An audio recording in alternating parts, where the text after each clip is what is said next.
more crazy news in this crazy Trump's America. And to help us decipher it is the absolute wonder, Katie Fang. Katie, The crazy whisperer. yeah, no, you're helping us I'm the decipher crazy because you're whisperer. sane. You're one of the sane ones. Okay. The very first clip I want to ask you about is Trump sued CBS because they edited Kamala Harris's interview. And they paid it because, number one, they were trying to get Paramount was trying to be bought out or do a merger, and they thought Trump would block it. So basically, they suck. But let me play you what they've done on Fox editing Donald Trump about Epstein, and I want to get your feedback on it. Sure. If you were president, would you declassify, you can answer yes or no to these. Yeah. Would you declassify the 9/11 files? Yeah. Would you declassify JFK files? Yeah. Would you, I did a lot of it. Would you declassify the Epstein files? Yeah, I would. All right. I guess I would. I think that less so because, you don't know it. You don't want to affect people's lives if it's phony stuff in there because there's a lot of phony stuff with that whole world. But I think I would, or at least Do you think that would restore trust? Help restore trust? Yeah, I don't know about Epstein so much as I do the others. Certainly about the way he died. It would be interesting to find out what happened there because that was a weird situation and the cameras didn't happen to be working, et cetera, et cetera. But yeah, I'd go a long way toward that one. The other stuff I would. So what do you think about that? Okay, so I have to remind everybody that CBS got sued, as you said, and they had filed a motion to dismiss before the Trump administration kicked in, right? And then the next thing you know is they're settling for $16 million with the Trump administration because of that merger with Skydance. Okay, fine.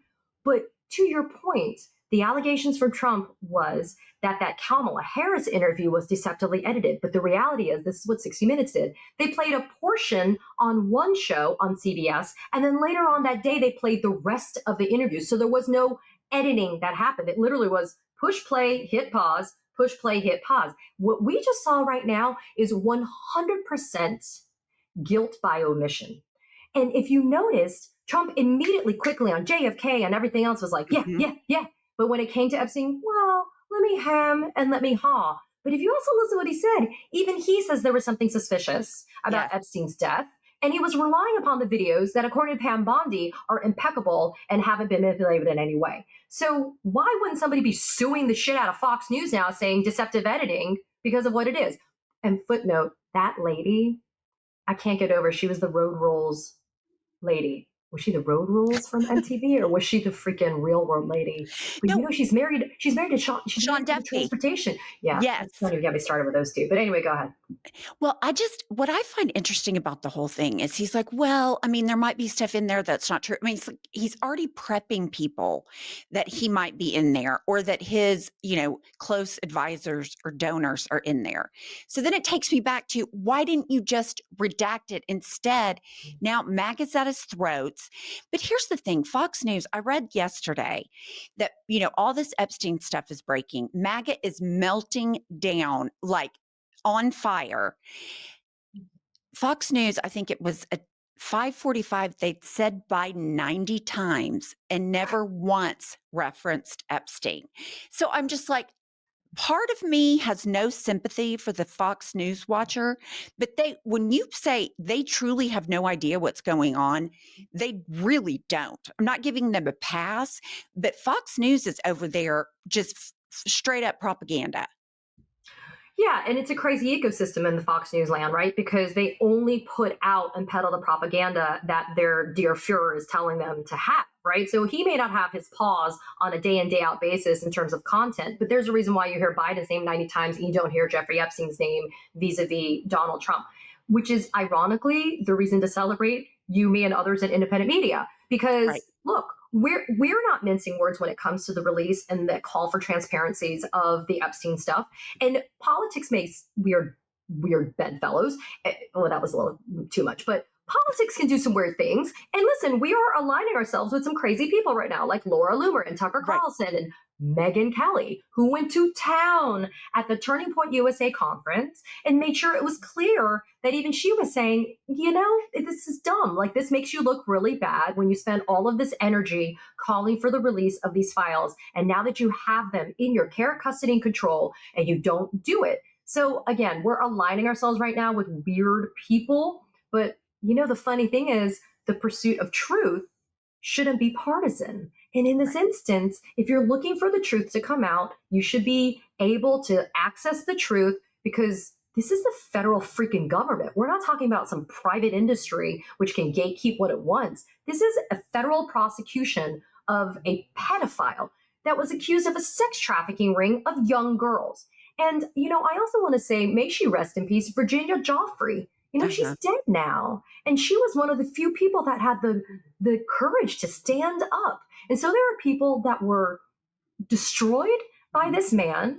And even Trump is sitting there saying there's a question mark in the way that this man died. So why not let people make decisions on their own, hopefully using critical thinking skills, but based upon the facts and the evidence? I completely agree. And interesting bedfellows, Laura Loomer, she's been, up front talking about it. So today she joins calls for a special counsel to handle the Epstein files. Now, this is a sticky situation for Trump and Pam Bondi. What do you think about a special counsel in the Epstein matter? Do we even need to go that far? I don't think so. I think at this point, why? So special counsel can get pressured by Trump to not release anything?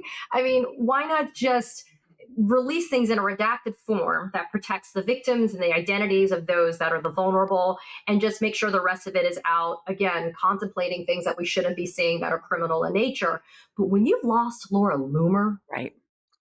Yeah, it's bad. That's some bad shit. And I keep telling, saying on this channel, like, we can get 27 different AGs appointed. They're never going to release the files because Trump is in the files and maybe his other cohorts. But we know for a fact he's on the flight logs. We know for a fact he was leaving messages. So Pam Bondi is the scapegoat, but I don't think Trump's going to fire her because she's doing what he asks. No, and the reporting as of today is Trump has picked Bondi's side on this, and that's why Dan Bingo Boingo Bongino has refused to go back to his job that we are paying for as taxpayers for him to do. Here's the thing. I'm so glad you bring up attorneys general. Pam Bondi was the Florida attorney general during all of this stuff, and that there were Alex Acosta, who was the interim U.S. attorney, who was I think he was the labor secretary or something like that during the first term. He had his fingerprints on this too. There are all of these people. This has been going on for decades. And that's what's wild, is that this has been going on for so long. And ostensibly, other than Ghislaine Maxwell, who's currently appealing her conviction and sentence to the United States Supreme Court, which the Department of Justice just filed its reply yesterday, objecting to her conviction and sentencing being set aside. So now the DOJ has put itself squarely at legal odds against Ghislaine Maxwell. So there's nothing technically stopping her from speaking, which is why I've always said when all of this happened, she should be in protective custody to make sure that she's going to be okay, because that weird skip in the video and Bondi's bullshit, lame excuse that every single video had this because it was switching over at that time, that's not what Donald Trump says. Donald Trump says something totally different. Right now, the headlines are chocked full of personal information data breaches and the rollback of regulation, making your privacy more important than ever. And that is why Jennifer and I use Delete Me to keep our personal information private. Delete Me is an easy way to deal with data breaches. The fact is, we are all at risk. How many times have you gotten an email or letter saying your data has been breached? But the good news is Delete Me can help. Delete Me does all the hard work of wiping you and your family's personal information from data broker websites. Delete Me isn't just a one-time service. Delete Me is always working for you. Take control of your data and keep your private life private by signing up for Delete Me. Now at a special discount for our listeners. Today, get 20% off your Delete Me plan by texting IHIP to 64000. The only way to get 20% off is to text IHIP to 64000. Message and data rates may apply.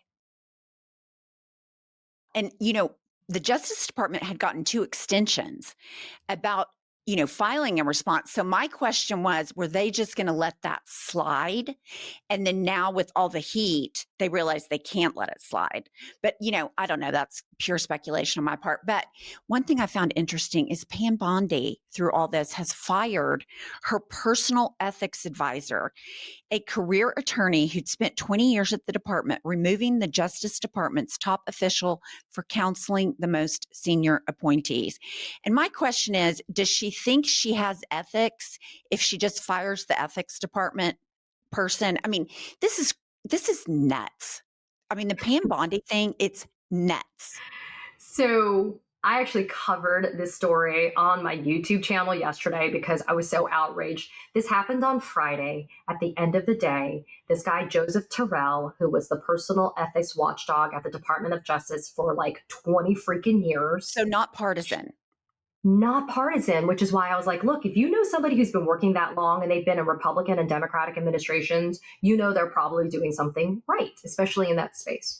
So it wasn't just his job that was at issue. He actually oversaw staff people that were also giving ethics advice to federal agencies and employees. So he gets a letter on Friday via email that just says, your job's over. Bye. Thanks for your federal service. I don't even think he said thank you. And he ended up posting on LinkedIn. LinkedIn's a crazy place, by the way. Like, I feel like we should go to LinkedIn and just like troll it.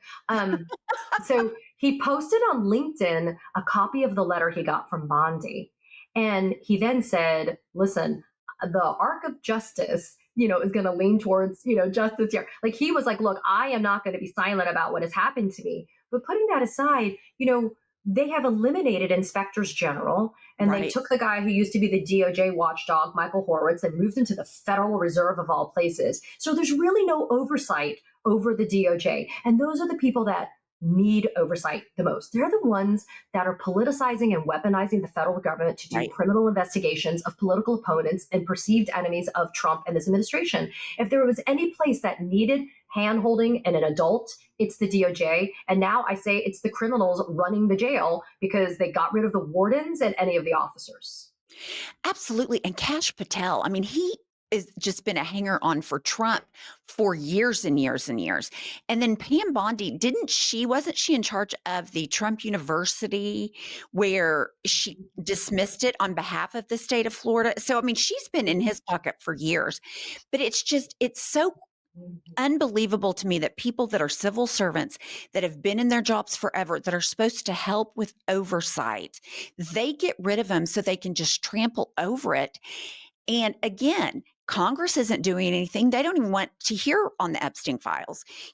Elon Musk goes into the federal government. They don't want to hear anything about it. And I look at this and think, if we are able to have the midterms and the Democrats do get in power, are the laws going to be held to account through Congress? Are they going to start bringing these people in and questioning them? This ethics advisor, why were you fired? Can he come in and testify about that?